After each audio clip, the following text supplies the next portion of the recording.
Hallo und willkommen zu meinem neuen Video. Schön, dass ihr wieder eingeschaltet habt. Und bei mir gibt es heute mal wieder was ganz Einfaches. Es ist ein Blätterteigkuchen. Er ist super schnell gezaubert und schmeckt auch ganz toll. Die genaue Zutatenliste ist in der Infobox unterm Video zu finden. Los geht's! Als erstes 40 Gramm Butter zerlassen, dann den Blätterteig entrollen und in 4 Teile schneiden.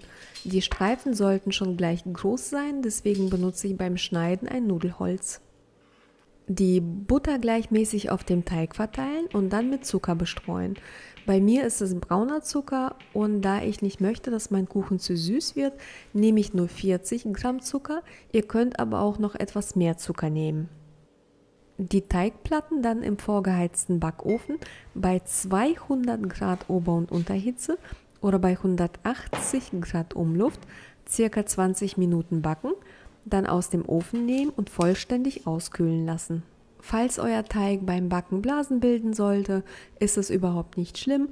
Ich persönlich finde das sogar noch besser, weil dadurch bekommt der Kuchen eine sehr schöne Struktur. In der Zwischenzeit ein paar Kekse zerkleinern. Ich habe diesmal Amaretti genommen. Man kann aber auch ganz normale Butterkekse oder Löffelbiskuit verwenden, je nachdem, was man da hat. Eine Vanilleschote längs aufschneiden, aber nicht durchschneiden und dann mit einem Löffel oder mit der flachen Seite des Messers das Mark auskratzen. Natürlich kann man auch Vanillezucker nehmen oder etwas Vanillepaste, aber mit der Schote bzw. mit dem Mark schmeckt es natürlich besser und auch viel intensiver.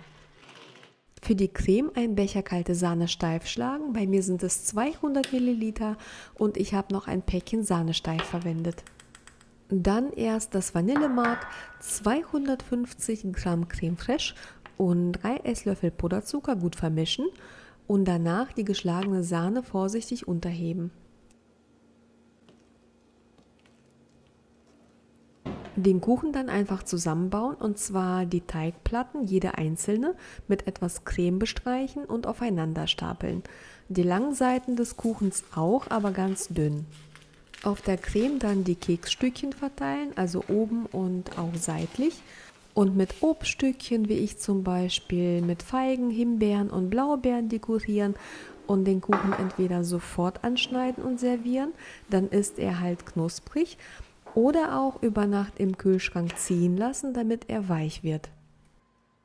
Danke fürs Einschalten, euch allen noch ein schönes Wochenende und bis zum nächsten Mal. Tschüss!